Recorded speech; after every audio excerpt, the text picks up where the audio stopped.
일어나셔서 우리를 부르시는 하나님께로 나아갑시다.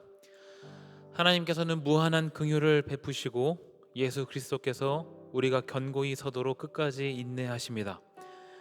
온전한 표대가 되시는 삼위 하나님께 사도신경으로 신앙을 고백합니다. 나는 전능하신 아버지 하나님, 천지의 창조주를 믿습니다. 나는 그의 유일하신 아들 우리 주 예수 그리스도를 믿습니다. 그는 성령으로 잉태되어 동정녀 마리아에게서 나시고 본디오 빌라도에게 고난을 받아 십자가에 못 박혀 죽으시고 장사된 지 사흘 만에 죽은 자 가운데서 다시 살아나셨으며 하늘에 오르시어 전능하신 아버지 하나님 우편에 앉아 계시다가 거기로부터 살아있는 자와 죽은 자를 심판하러 오십니다.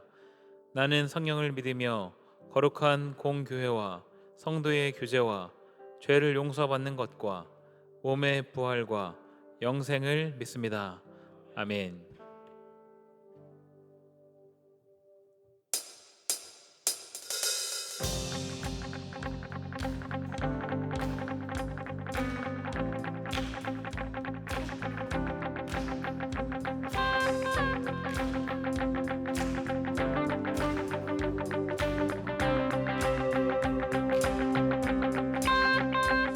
뜻대로 살기로 했네. 주님 뜻대로 살기로 했네. 주님 뜻대로 살기로 했네. 뒤돌아서지 않겠네. 이 세상 사람, 이 세상 사람 날 몰라줘도, 이 세상 사람 날 몰라줘도, 이 세상 사람 날 몰라줘도 뒤돌아서지 않겠네. 뒤돌아서지 않겠네. 어떠한 시련이 와도 수많은 유혹 속에도 신실하신 주님 약속 난 붙들리라. 세상이 이해 못하고 우리를 조롱하여도 신실하신 주님 약속만 붙들리라. 결코 돌아서지 않으리.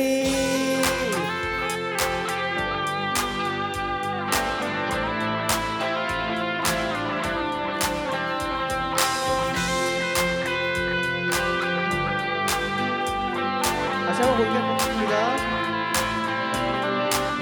세상 등지고 십자가 보내. 세상 등지고 십자가 보내. 세상 등지고 십자가 보내. 뒤돌아서지 않겠네.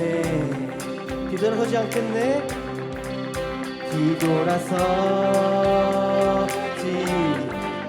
않겠네. 어떠한 시련이 와도 수많은 유혹 속에도 신실하신 주님 약속 나 붙들리라. 세상이 이해 못해도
신이 없네.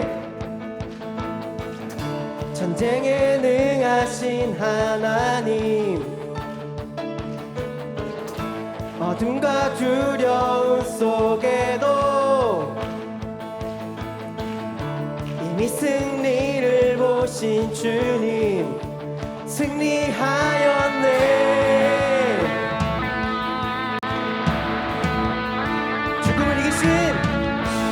죽음을 이기신 예수, 아멘. 무덤에 도록 일하시네. 슬픔과 절망 속에서도 이미 생명 주셨습니다. 보고 들은 자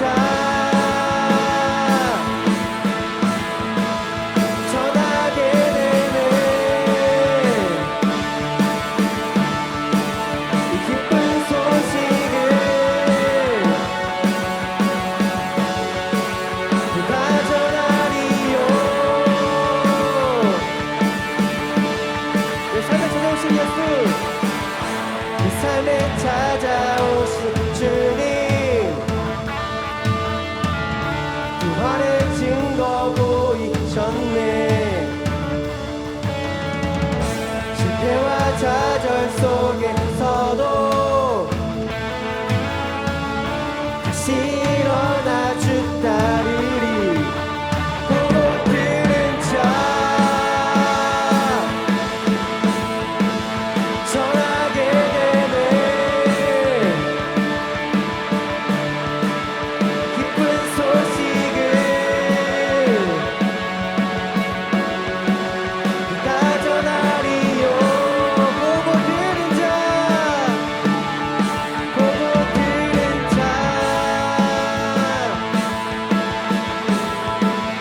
전하게 되네.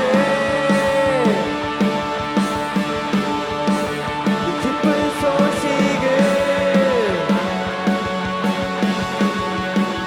그가 전하리요.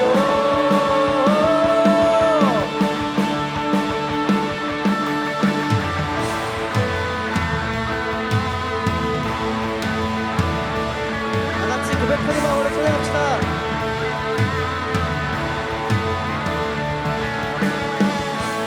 보고 들은 자 두 손 들고, 보고 들은 자 외치네. 보고 들은 자 함께 모여, 보고 들은 자 춤추네. 보고 들은 자 두 손 들고, 보고 들은 자 외치네. 보고 들은 자 함께 모여, 보고 들은 자 춤추네. 보고 들은 자 전하게 되네. 이 기쁜 소식을 네가 전하리요. 보고 들은 자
내 평생에 가는 길 순탄하여 늘 잔잔한 강 같든지 큰 풀 바로 무섭고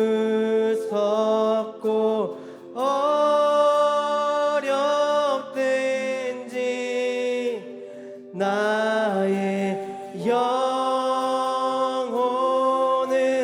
늘 평안하다.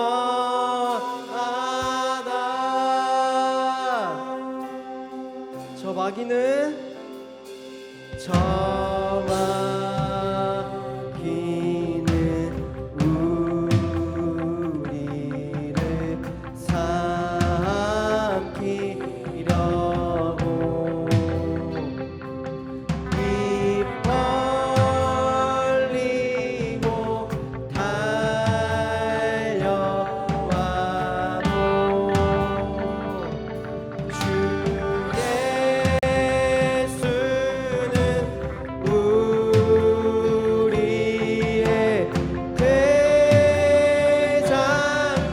대장되니 끝내 싸워서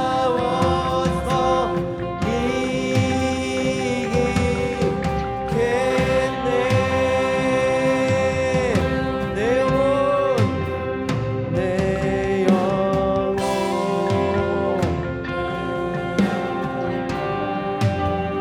평안해.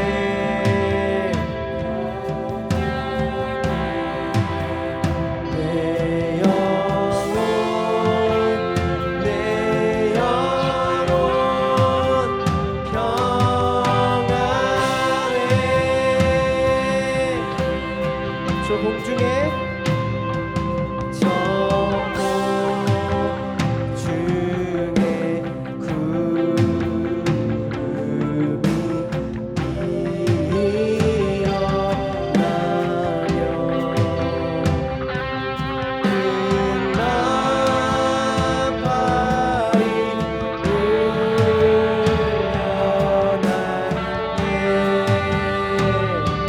주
왕이심을 고백합시다.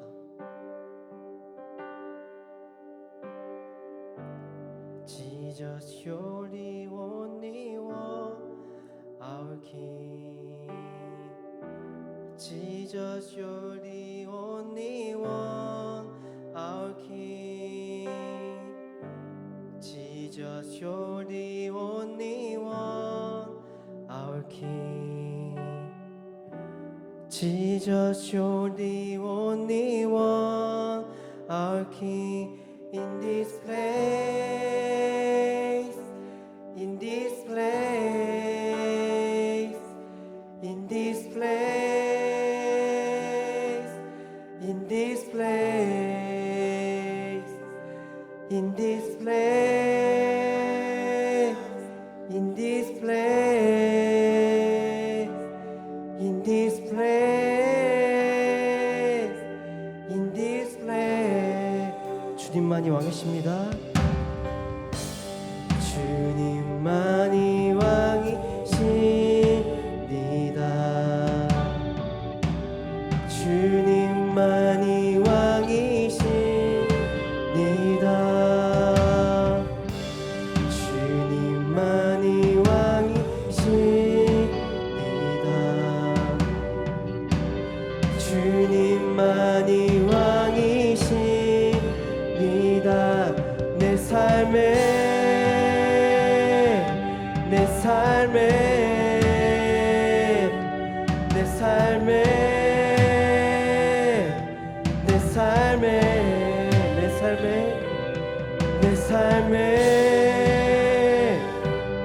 내 삶에 내 삶에 내 삶에 주님만이 왕이십니다. 주님만이 왕이십니다.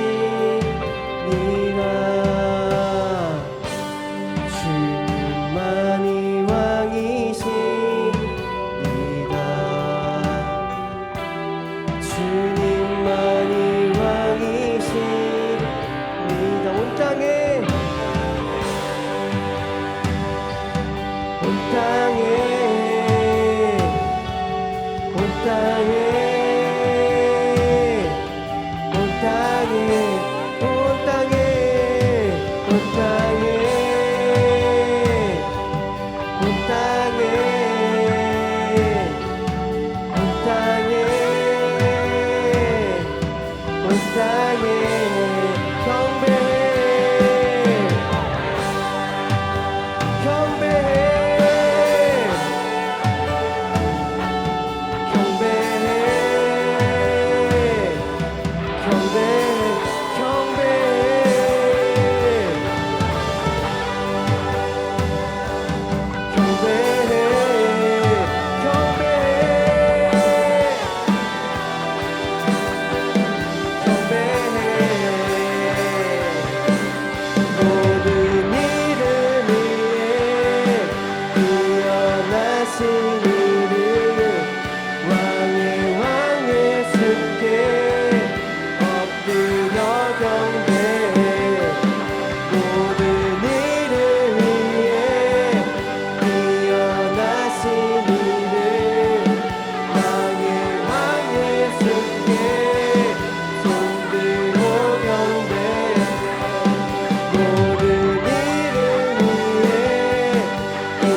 You're the only one, our King. Jesus, you're the only one, our King. Jesus, you're the only one, our King. Jesus, you're the only one, our King. 주님만이 왕이십니다. 주님만이 왕이십니다. 주님만이 왕이십니다.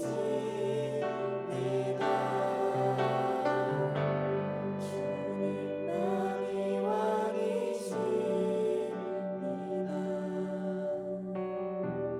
주님만이 왕이십니다. 목소리로만.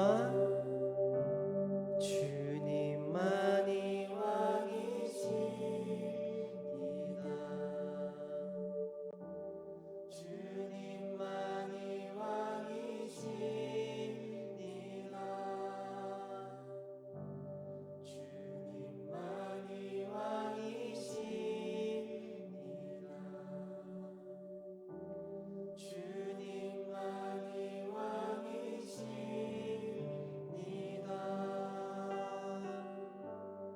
다 같이 찬양을 기억하시면서 주님이 왕이심을 우리가 찬양하며 기도하겠습니다.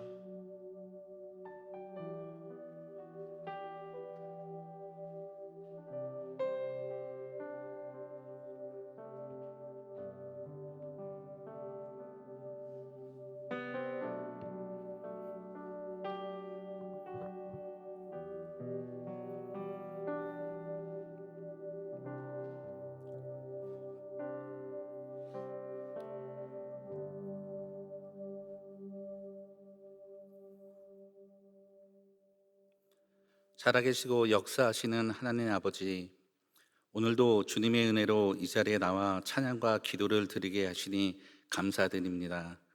한 주간을 돌아볼 때 주님과의 약속을 지키지 못하고 세상의 방법을 따랐던 우리의 연약함을 고백합니다. 주님, 우리의 죄를 용서하시고 예수 그리스도의 보혈로 깨끗게 하여 주시옵소서. 성령으로 새 힘을 더하셔서 다시금 주님을 바라보며 걸어가게 하옵소서. 하나님, 이 시간 정릉교회를 위해 기도합니다. 말씀과 성령으로 충만하여 사랑이 넘치고 지역과 열방에 복음을 전하는 교회 되게 하옵소서. 또한 모든 사역과 계획이 사람의 뜻이 아닌 주님의 뜻 가운데 세워지게 하옵소서. 특별히 우리 청년부 공동체를 위해 기도합니다. 앞으로 진행될 회장 선임 과정이 사람의 생각이 아니라 하나님의 뜻 가운데 인도되게 하시고 합당한 일꾼이 세워질 수 있도록 지혜와 분별을 더하여 주시옵소서. 주님이 친히 주관하셔서 모든 청년들이 마음을 모으고 하나 되어 나아가는 귀한 시간이 되게 하옵소서. 또한 우리 청년부가 단순한 모임을 넘어 신앙의 비전을 품고 세대를 이어가는 공동체 되기를 원합니다. 서로를 격려하며 믿음 안에서 성장하고 교회 안에서 다음 세대에게 본이 되며 여러 세대와도 함께 연결되어 교회의 미래를 세워가는 든든한 영적 기둥이 되게 하옵소서. 주님께서 우리 청년들을 통하여 정릉교회의 새로운 부흥을 시작하기를 간절히 기도합니다. 오늘 예배를 위해 준비한 모든 손길을 기억해 주시옵고 말씀을 전하실 강평강 전도사님께 성령의 능력을 더하시고 찬양대와 모든 섬김 가운데 하나님의 임재가 충만히 드러나게 하옵소서. 이 자리에 모인 모든 청년들이 주님을 더욱 깊이 만나고 세상 속에서 빛과 소금의 삶을 살아가도록 인도하여 주시옵소서. 이 모든 말씀 예수 그리스도의 이름으로 기도드립니다. 아멘.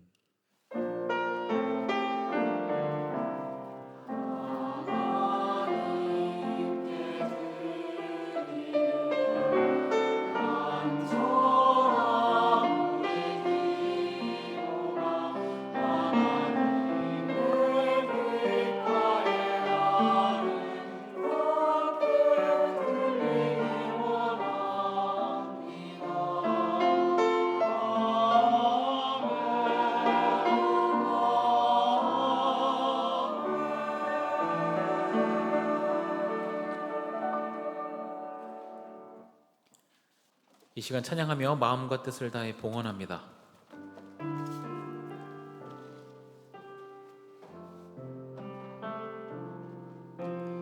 나의 모습, 나의 소유, 드립니다. 모든 아픔,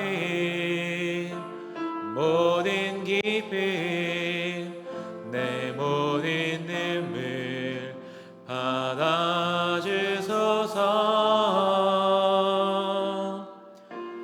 나의 생명을 드리니 주 영광 위하여 사용하옵소서. 내가 사는 날 동안에 주를 찬양하며 기쁨의 제물 되리. 나를 받아 주소서.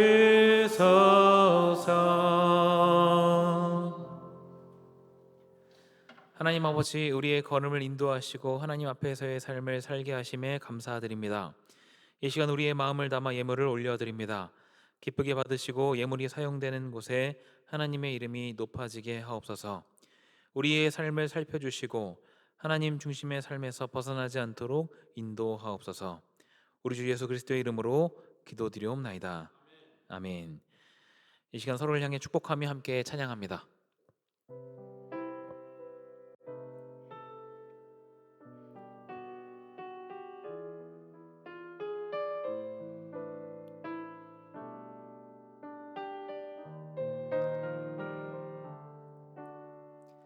이 시간 주님께 예배하니 당신을 진심으로 축복합니다. 기도하는 그대 삶에 주님의 사랑이 늘 함께하길 기도해요. 예배하는 그대 삶에 주님의 사랑이 늘 가득하길 기도해요. 박수로 서로를 격려하겠습니다. 교회 소식 알려드립니다. 13일 월요일부터 18일 토요일까지 오전 5시 20분 추수감사절 새벽 기도회가 진행됩니다. 기도회 자리에 동참하는 여러분들 되시기 바랍니다. 기부금 영수증 발급 안내입니다. 2025년 헌금부터 기부금 영수증 발급이 전자 방식으로 변경되었습니다. 여러분 혹시 우리 교회 어플 갖고 계신가요? 디모데 성도 앱이라는 어플이 있는데요. 그 어플을 통해서 신청하실 수 있는데 넘겨주시면 그 어플을 들어가시면 오른쪽 위에 저렇게 마이라고 되어 있는 부분이 있습니다. 그래서 저기를 클릭하면 연말정산 간소화에 대한 그 항목이 있고요. 저기를 클릭하시면 넘겨주시면 그 본인이 이제 동의하는 그 항목이 있어요. 저기에 체크하시면 주민등록번호를 입력하는 곳이 나옵니다. 그래서 위험한 것이 아니기 때문에 주민등록번호를 입력하시면 이제 저렇게 입력을 하시고 연말정산 신청하시면 그 내용을 이제 받으실 수 있습니다. 그래서 희망하시는 분들은 이제 어플을 설치하시고 이 내용을 따라서 여러분들이 잘 진행해 주시면 좋을 것 같습니다. 오늘 우리와 처음 예배하는 지체가 있습니다. 03또래 이채린 자매, 잠시 자리에서 일어나시면 함께 환영하겠습니다. 네, 박수로 환영하도록 하겠습니다. 네, 잘 오셨습니다. 자리에 앉으시면 되겠습니다.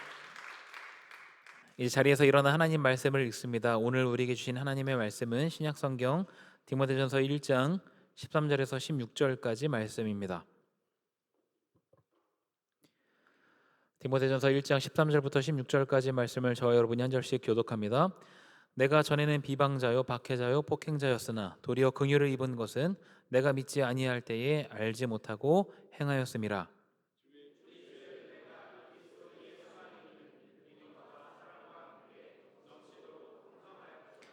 믿보다 모든 사람이 받을 만한 이 말이여 그리스도 예수께서 죄인을 구원하시려고 세상에 임하셨다 하였도다.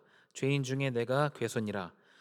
그러나 내가 긍휼을 입은 까닭은 예수 그리스도께서 내게 먼저 일체 오래 참으심을 보이사 후에 주를 믿어 영생 얻는 자들에게 본이 되게 하려 하심이라. 아멘.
아멘. 예배의 자리에 나오신 여러분들에게 하나님의 사랑과 축복이 가득하기를 소망합니다. 이번 달은 선교에 대해 집중하며 알아가는 시간을 가졌는데요. 저번 주에 알아갔던 선교에 대해서 다시 한번 복습하는 시간을 가지고자 합니다. 선교의 주체는 하나님 한 분이십니다. 또한 선교는 교회의 활동이나 특별한 행사가 아닌 하나님이 행하시는 일이기에 교회의 본질이라는 것, 또한 선교는 양적 성장과 교회 건축을 위한 일이 아닌 하나님 나라를 확장시켜 나아가는 일임을 우리는 저번 주 설교를 통해서 알게 되었습니다. 그래야 우리는 그 하나님의 나라를 확장시켜 나아가기 위해 한 사람 한 사람이 하나님이 보내시는 선교사가 되어 각자의 삶 속에서 선교사로 살아가야 함을 마음에 새기는 시간을 가졌습니다. 이러한 내용을 기억하며 오늘의 설교를 준비하기 위해 한 주간 선교라는 것에 대해 계속해서 고민하며 준비했습니다. 그러한 고민을 가지고 한 번화가 사거리 신호등을 건너는데 맞은편 횡단보도에서 홍보물을 나눠주시는 할머니 세 분이 계시는 겁니다. 세 분이나 계셔서 부담스러워서 안 받으려고 눈을 깔고 가는데 한 할머니께서 나눠주시는 홍보물이 너무 눈에 띄어서 얼떨결에 받게 되었습니다. 얼마나 눈에 띄었길래 받았냐, 오버하는 거 아니냐 하실까봐 증거물을 가져왔습니다. 이런 홍보물이었습니다. 네, 그 주변 할머니들은 화려한 전단지를 건네주셨습니다. 아파트 분양, 맛집, 헬스장, 빳빳한 종이에 화려한 색채로 누가 봐도 세련된 전단지였습니다. 그런데 그 할머니께서 나눠주신 이 화장지는 구린 그림과 구린 폰트로 적힌 그런 말씀, 그 뒤에 투박한 글씨로 적힌 교회 이름과 교회 전화번호가 적혀 있었습니다. 요즘 시대에 누가 이렇게 전도하나요? 굉장히 시대착오적이라 생각이 되는 이 전도 물품을 봤을 때 오히려 저는 마음 한켠이 너무 먹먹해지기도 했습니다. 근처 카페에 앉아가지고 그냥 이 휴지를 가만히 바라보면서 한참을 생각에 빠지게 되었습니다. 이런 생각이 들더라고요. 어쩌면 우리는 너무나도 화려한 선교에 익숙해진 것은 아닌가. 세련되지 않아도 거칠고 투박하더라도 누군가에게 복음을 전하고자 하는 그 마음, 그것이 더 중요한 것은 아닐까.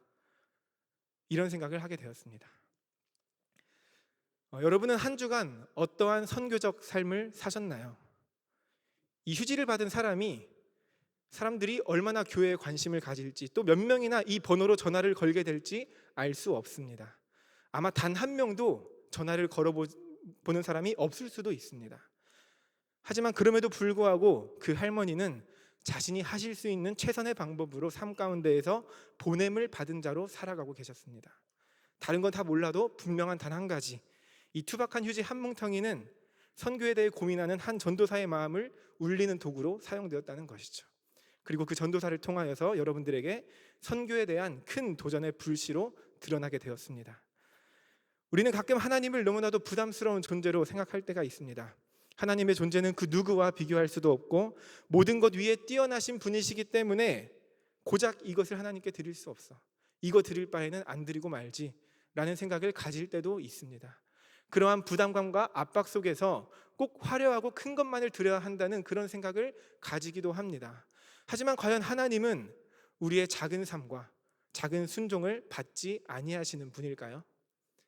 하나님께서 우리의 삶을 보시며 에게 이러시는 분이실까요? 요한복음 6장을 보면은 5개의 보리떡과 물고기 2마리를 예수님께 가져간 한 어린아이가 등장합니다. 그 상황이 어떤 상황이었나요?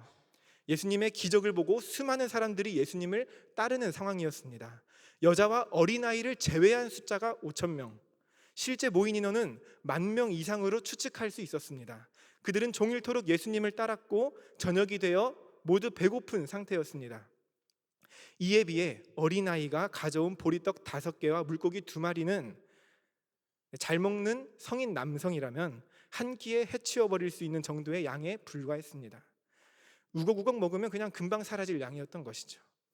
예수님의 제자들도 이를 두고 이렇게 많은 사람에게 이것이 무슨 소용이 있겠습니까? 라고 말하면서 어린아이가 가져온 그 음식에 소망을 두지 않는 모습을 보여줍니다. 아무도 그 물고기 2마리와 보리떡 5개를 통하여서 일어나게 될 일을 상상하지 못하였고 자신들의 판단과 계산으로 그 일의 한계를 설정하고 있었습니다. 그러나 그 소망 없는 하찮은 식사, 오병이어 5개의 떡과 2마리의 물고기를 통하여서 예수님은 기적을 일으키셨습니다. 그 수많은 사람들이 풍성히 먹고도 12바구니가 남게 되는 엄청난 기적이 모두가 하찮다고 생각했던 한 어린아이의 헌신으로 이루어지게 됩니다. 그들이 마주하고 있는 상황과 환경에 비하면 그것은 아주 작은 것이었습니다. 그리고 그곳에는 그 어린아이가 가져온 음식보다 더 많은 음식을 가진 사람들도 분명 존재했겠죠. 하지만 자신이 가진 그것을 예수님께 드린 인물은 한 어린아이뿐이었습니다. 작지만 나의 삶을 예수님께 드릴 때 모두가 작다고 미미하다고 할 만한 나의 작은 삶이라도 믿음으로 내 삶을 예수님께 맡겨드릴 때에 그때 비로소 하나님의 일하심을 우리가 볼 수 있게 된다는 것입니다. 일상에서 선교사로 살아간다는 것은 무엇을 의미할까요? 어떠한 큰 일을 행하고 어떠한 신비적 경험을 해야만 선교적 삶이 되는 것은 아닙니다. 작고 연약할지라도 하나님께 나의 삶을 기꺼이 드릴 때 하나님께서 그 삶을 통하여 일하시고 우리를 선교의 도구로 사용하십니다. 내 힘으로는 아무 의미 없어 보이지만 하나님께서 나의 작은 삶을 사용하시게 된다면 우리의 삶은 하나님의 위대한 사역지가 된다는 것이죠. 우리로는 생각하지 못하는 하나님의 위대한 선교 사역이 우리의 작은 수고와 헌신을 통해 일어나게 되는 것을 우리는 똑똑히 지켜볼 수 있게 될 것입니다. 이러한 믿음으로 일상의 작은 순간 속에서 선교사로 살아가시는 청년분들과 성도님들 되시기를 간절히 소망합니다. 옆 사람과 한번 이렇게 인사해 볼까요? 우리가 선교사입니다. 우리가 선교사입니다. 네, 아멘. 오늘 본문에서도 자신의 삶을 하나님께 드린 사람이 등장합니다. 지난 3주간 이 인물에 대해 다루었는데요. 오늘도 마찬가지로 사도 바울에 대해 다루며 시작하도록 하겠습니다. 사도 바울 여러분들 잘 아실 겁니다. 사도 바울이 회심하기 전에는 가말리엘 문화에서 율법을 배운 유력한 바리새인이었고 유대 사회에서 촉망받던 엘리트였습니다. 자신을 바리새인 중에 바리새인이라고 소개했을 정도로 철저한 율법주의자였고 뿐만 아니라 젊은 나이에 이미 교회를 박해할 권한과 영향력을 행사할 수 있는 인물이었으며 실제로 많은 그리스도인들을 핍박한 인물이었습니다. 사도 바울의 열심과 배경을 볼 때에 우리는 사도 바울이 이스라엘의 차세대 지도자급의 인물로 성장 중인 사람임을 알 수 있습니다. 그런데 그 사도 바울이 오늘 본문 13절에서 자신을 비방자, 박해자, 폭행자라고 고백합니다. 바울은 단순하게 잘못된 열정을 가진 것뿐만이 아니라 교회를 무너뜨리기 위해 그리스도인들을 잡아 가두고 죽이는 것에 앞장섰던 무서운 박해자였습니다. 당시 그리스도인들에게 그는 이름만 들어도 두려움에 떨게 만드는 존재였을 것입니다. 그런데 하나님은 그러한 바울을 놓지 않으셨습니다. 여느 때와 같이 그리스도인들을 잡으러 다메섹으로 가던 길에서 예수님은 극적으로 바울을 만나 주십니다. 그 다메섹 도상 사건으로 인하여 바울의 인생은 송두리째 바뀌게 됩니다. 교회를 무너뜨리던 사람이 이제는 교회를 세우는 사람으로 예수 그리스도 통해서 그런 복음의 역사가 일어나게 되는 것이죠. 복음을 대적하던 사람이 복음을 전하는 사도가 되게 됩니다. 14절은 이렇게 말합니다. 세 번역 말씀 함께 읽겠습니다. 시작. 우리 주님께서 나에게 은혜를 넘치게 부어주셔서 하셨습니다. 아멘. 바울의 삶을 변화시킨 힘은 그 어떤 인간적 열심도 율법적 노력도 아니었습니다. 그것은 오직 예수 그리스도의 넘치는 은혜였습니다. 이전에 바울은 자신의 행위로 구원을 얻고자 했습니다. 율법을 지키는 데에 치열하게 자신의 삶을 갖다 바쳤고 율법을 어기지 않기 위해 날마다 두려움 속에서 살아갔습니다. 그러나 복음의 능력은 그런 그를 완전히 바꿔버립니다. 두려움이 아닌 은혜 안에서 믿음과 사랑을 누리는 사람이 된 것이죠. 행위로 구원을 얻으려고 애쓰는 삶이 아니라 예수 그리스도의 십자가 사건으로 이미 주어진 구원에 감사하며 그 복음에 합당한 삶을 살아가는 사람으로 변화된 것입니다. 이것이 복음의 능력입니다. 여러분, 복음에는 능력이 있습니다. 어릴 때부터 들어오고 교회 생활을 오래 하다 보니까 복음의 능력에 대해서 무뎌지고 잊었을 수도 있겠지만 복음에는 하나님의 분명한 능력이 있습니다. 그 복음의 능력은 누구도 바꿀 수 없을 것 같았던 바울을 바꾸신 하나님의 능력이고 우리의 생각과 한계를 아득히 넘어서는 하나님의 능력입니다. 누가 감히 그리스도인들을 핍박하던 사울이 교회를 세우는 바울이 될 것이라 상상이나 했겠습니까? 그런데 하나님은 복음으로 그것을 이루어내셨습니다. 오늘 우리 삶도 마찬가지입니다. 내가 드릴 수 있는 것은 너무나도 작고 보잘것없어 보일 수도 있습니다. 소망이 없어 보일 수도 있죠. 그러나 그 작은 것이 하나님의 손에 올려질 때에 그것은 믿기 어려운 큰 일로 하나님께서 이루어 가십니다. 사울이 바울이 된 것과 같이 우리의 작은 순종과 헌신이 하나님 나라의 역사 속에서 상상도 못한 열매로 이어질 수 있다는 것이죠. 그런 의미에서 우리는 결과를 계산하며 가고 서는 것을 결정하는 사람들이 아니라 복음의 능력을 믿고 지금 내 자리에서 기꺼이 순종하며 살아가는 사람들이 되어야 합니다.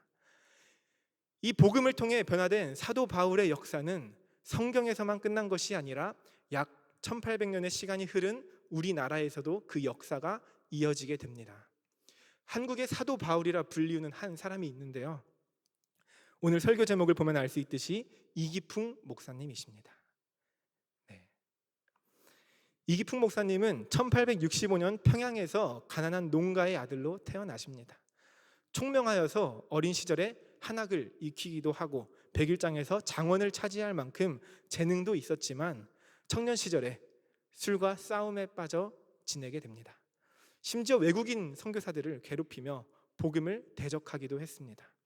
1890년에는 우리가 2주 전에 살펴보았던 마포사멸 선교사님께 돌을 던져 쫓아낸 일도 있었습니다.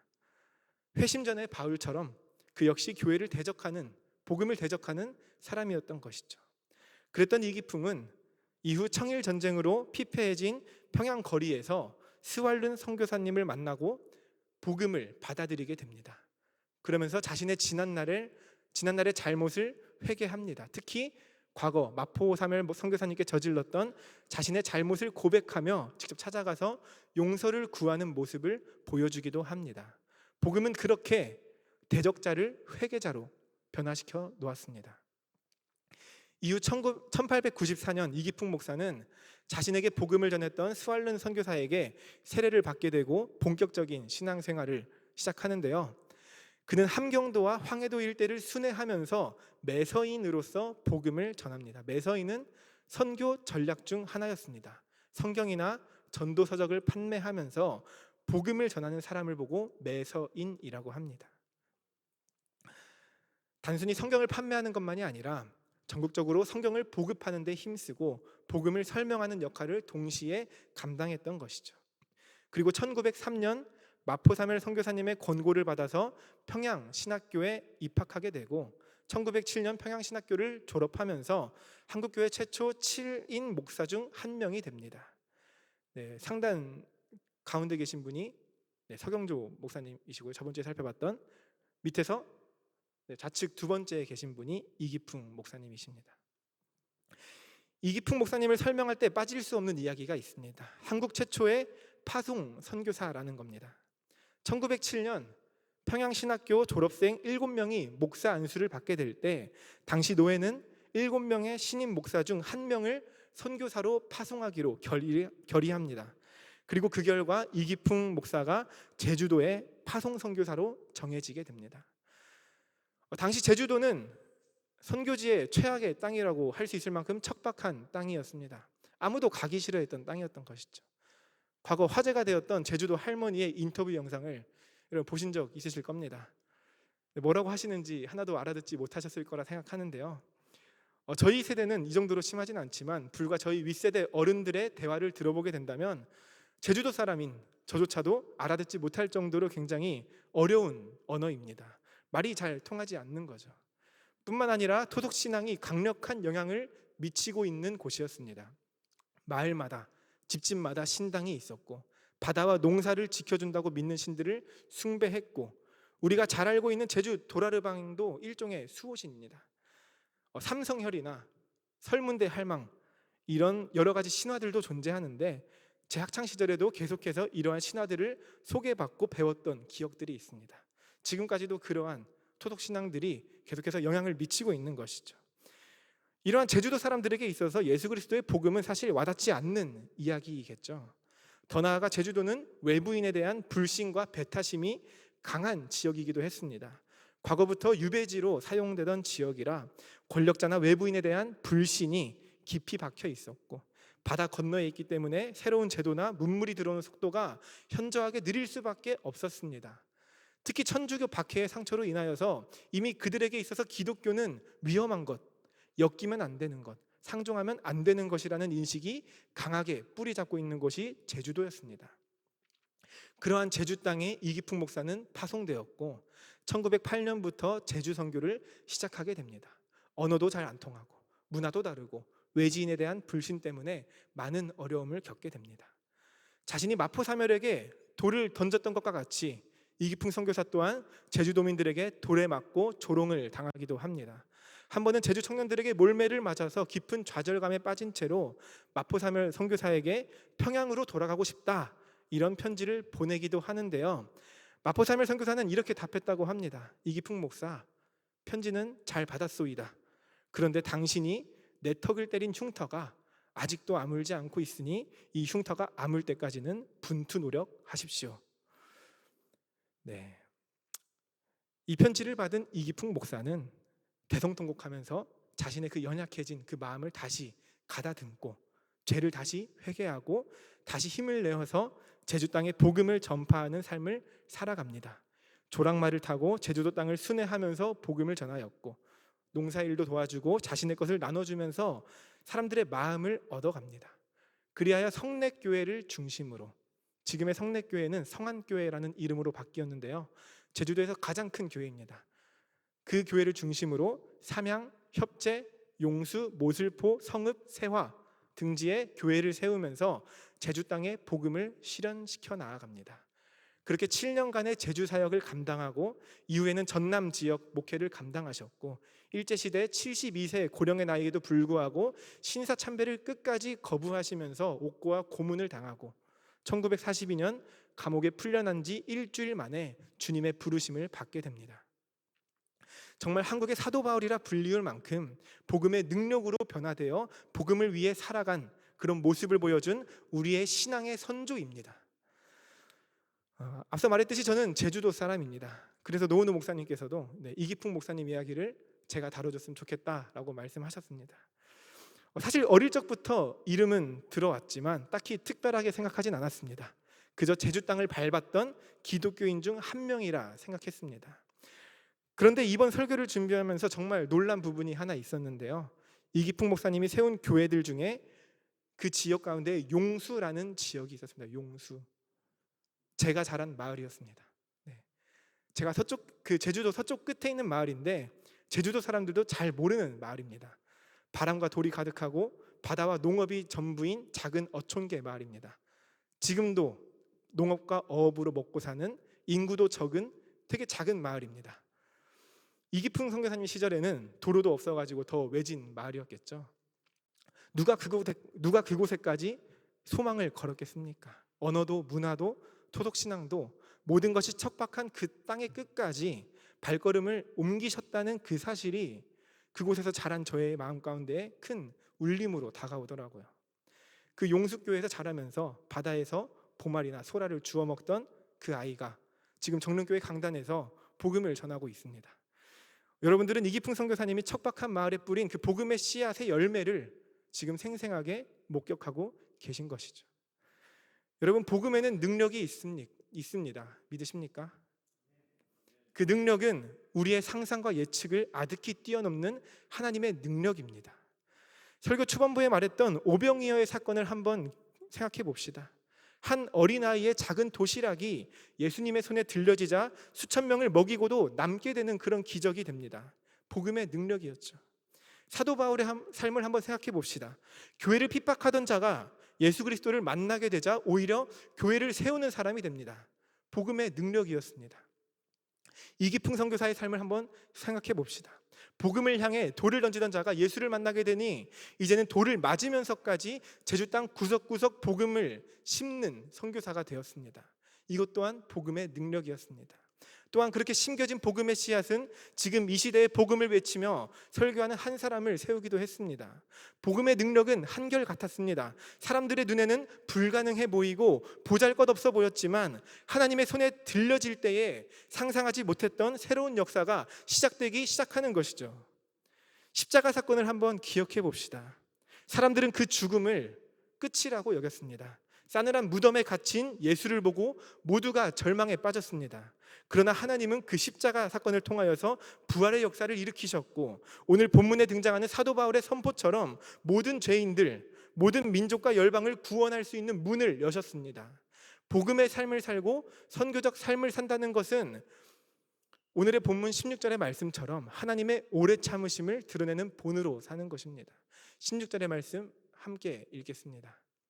시작. 그러나 내가 긍휼을 입은 까닭은 예수 그리스도께서 내게 먼저 일체 오래 참으심을 보이사 후에 주를 믿어 영생 얻는 자들에게 본이 되게 하려 하심이라. 아멘. 크고 화려한 무엇이 아니라 예수 그리스도께서 보이신 오래 참으심의 본을 드러내는 것, 그 십자가의 사랑을 기억함으로 작은 순종을 예수님께 올려드리는 것입니다. 때로는 손해를 볼 수도 있고 때로는 오해와 고난을 받기도 합니다. 아무도 알아주지 않을 수도 있고 아무도 가고 싶지 않거나 책임지고 싶어하지 않는 일을 내가 직접 책임져야 할 수도 있습니다. 그러나 바로 그렇게 내가 죽어가는 그 자리 가운데에 하나님은 새로운 역사를 펼쳐 나아가십니다. 우리가 3주간 살펴본 한국 교회의 역사도 이를 증언합니다. 아무도 가고 싶어하지 않았던 자리, 아무도 소망하지 않던 땅과 사람들을 향한 발걸음들이 분명히 존재했고 그 씨앗은 하나님 나라를 확장시켜 나아가는 도구로 분명하게 사용되었습니다. 이와 같이 선교는 한 알의 밀이 땅에 떨어지는 것입니다. 한 알의 밀알이 죽어야만 많은 열매를 맺을 수 있듯이 내 자존심이 죽고 내 계산이 죽고 내 판단이 죽고 내 욕심이 죽을 때 그곳 가운데서 하나님의 생명이 일어나게 되는 것입니다.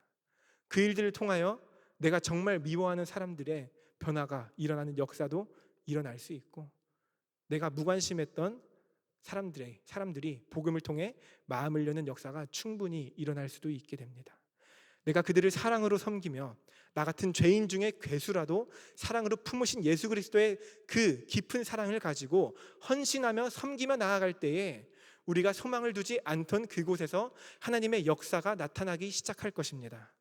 결국 복음의 삶, 선교적 삶, 그것은 내가 죽고 예수가 사는 것입니다. 세상의 눈에는 미련해 보이는 길, 아무도 가려하지 않는 길을 걸어가는 것, 그 길 가운데에 작은 실천들을 통해 씨앗을 심으며 성장하는 삶, 맡겨진 영혼에 책임을 다하는 것, 맡겨진 삶에 책임을 다하는 것. 이곳에 모인 모든 청년 부원들과 성도님들이 이러한 복음의 능력을 가지고 사도 바울과 이기풍 선교사님의 본을 따라서 예수 그리스도의 사랑을 이 땅 가운데 나타내는 한 명 한 명이 되시기를 간절히 소망합니다. 함께 기도하겠습니다. 사랑과 은혜가 풍성하신 하나님 아버지, 오늘 우리에게 복음의 능력을 다시 깨닫게 하시고 그렇게 살아갈 힘을 더하여 주시니 감사드립니다. 교회를 박해하던 사울을 바울로 변화시킨 것과 방탕히 살았던 이기풍 선교사를 변화시키신 복음의 능력을 기억합니다. 우리 또한 우리의 생각을 넘어 역사하시는 하나님의 일하심을 기대하게 하여 주시고 그 능력을 믿음으로 삶 가운데 작은 실천들을 통하여서 복음을 드러내는 삶을 살 수 있도록 도와주시옵소서. 비록 그 삶이 화려하지 못하고 작고 보잘것없어 투박해 보일지라도 주님 손에 들려질 때 크게 사용되는 것을 믿습니다. 각자의 삶 속에서 맡은 바 충성을 다하는 주님의 일꾼으로 세워주시고 주님의 일을 이루어가 주시옵소서. 우리를 구원하시기 위해 낮은 이 땅에 오신 예수 그리스도의 이름으로 기도드립니다. 아멘.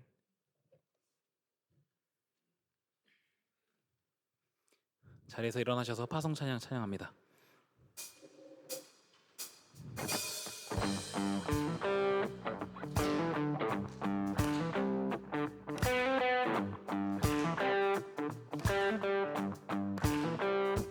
어둠이 무너지고 텅 빈 맘 멈춰설 때 다시 내게 바람 불어오네. 나는 주와 걷겠네. 주 내 맘에 계시니 날마다 빛으로 걸어가네.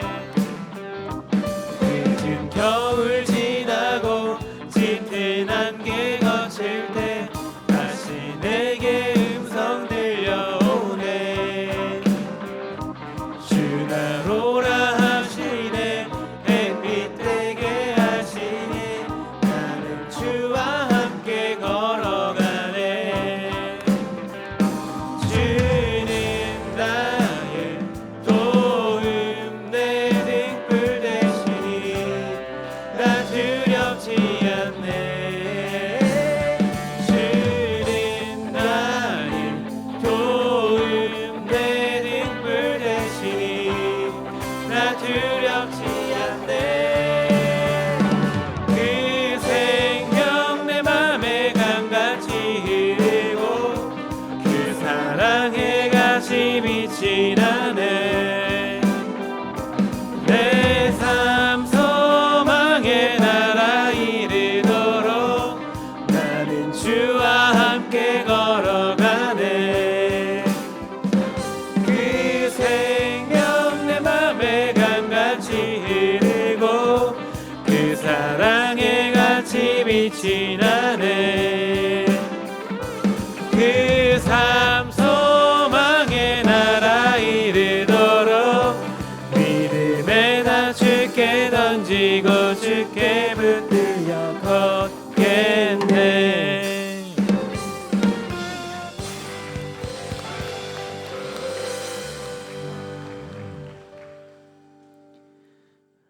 이제는 우리 주 예수 그리스도의 은혜와 하나님의 무한하신 사랑하심과 성령의 교통, 교제, 내주하심이 주어진 자리에서 선교사로 살아가기로 다짐하는 성도들과 청년들 위해 이제로부터 영원토록 함께 하옵시기를 간절히 축원하옵나이다.